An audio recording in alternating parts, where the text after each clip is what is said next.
सीधे सिंगरौली निर्माणाधीन मुख्य मार्ग पर एक हादसा हो गया, जहां सवारी से भरी बस निर्माणाधीन सड़क के गड्ढे में जा पलटी। गनीमत रही कि इस हादसे में किसी की जान तो नहीं गई, परंतु करीब 1.5 दर्जन लोग इस हादसे में घायल हो गए, जिनका इलाज एनसीएल केंद्रीय चिकित्सालय मोरवा में जारी है।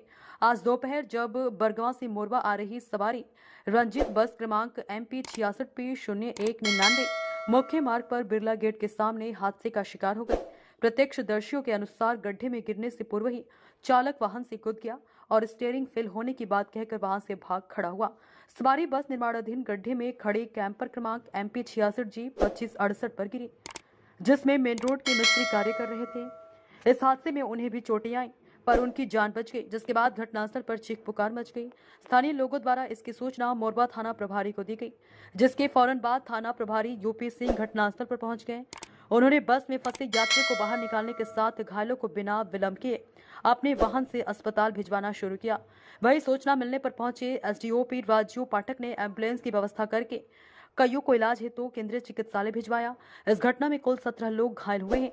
बस हादसे में हुए घायल छठ की शाम से ठीक पूर्व मोरवा में हुई इस घटना में तारा साहू पत्नी अनेश साहू निवासी गोरवी, सुनीता साहू पत्नी मायाराम साहू निवासी गोंदवाली, रामकली देवी पत्नी वृंदावन साकेत निवासी सोलो, अनिता साकेत पत्नी राजेश्वर साकेत निवासी बैढ़न, रामदयाल विश्वकर्मा पिता रामबरन निवासी बहरी, अनिता पनिका पत्नी संजय पनिका निवासी भोडार, श्यामवती पत्नी योगेंद्र बैस निवासी गोरवी, चंचा पत्नी पाखुंद निवासी रेलवे स्टेशन, अंबर केवट पिता जमुना केवट निवासी पतेरी, सुधीर राय पिता सुरेंद्र राय निवासी जगमोरवा निवासी, साहू पत्नी कैलाश साहू निवासी पडरी, गुंडरी देवी पत्नी दयाराम साकेत निवासी बड़ोखर, मुनिया साकेत पत्नी कांति प्रसाद साकेत निवासी सोलन, रंजू पत्नी छोटेलाल कोल निवासी गोरबी, मानमती गुर्जर पत्नी जय प्रताप गुर्जर निवासी जियावन समेत कैंपर में कार्य कर रहे इस्तेकार मिस्त्री एवं उनका कर्मी रोहित गोड़ भी घायल हुआ है।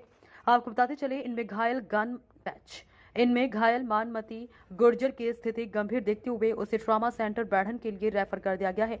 सिंगरौली सीधी मार्ग के निर्माण को सिंगरौली सीधी मुख्य मार्ग के निर्माण को करीब 1 दशक बीत चुके हैं, परंतु हालात जस के तस बने हुए हैं। आए दिन लोगों के हंगामे के बाद प्रशासन द्वारा बैठकों का दौर होता है और आश्वासन का लॉलीपॉप थमाकर जनता के आक्रोश को शांत करा दिया जाता है और फिर एक बार नए हादसे का इंतजार होता है। बीते कई वर्षों से तो यही हो रहा है। सिंगरौली कलेक्टर द्वारा पूर्व में भी निर्माणाधीन मार्ग पर हादसों को लेकर निर्माण कंपनी को जिम्मेदार ठहराने की बात कही थी, जो अभी तक सिर्फ बात ही नजर आती है। इस मार्ग को 2018 से काट कर छोड़ा गया है, जो अभी भी जस का तस पड़ा है और आए दिन लोग इस मार्ग पर हादसे का शिकार हो रहे हैं, जिससे यहां से जनता में रोष व्याप्त है।